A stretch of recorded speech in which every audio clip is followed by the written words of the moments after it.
Unasoma nini? Unaona pombe? Sawa sawa. Nasikia sawa. Sawa. Wewe.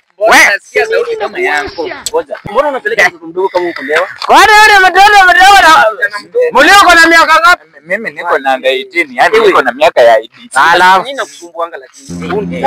Ni nini wewe? Umepigwa chupa. Umesema ni yango yako. Nasikia tu sauti lakini sikuoni.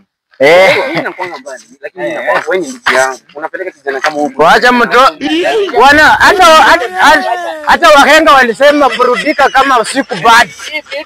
Vitu ni za dunia.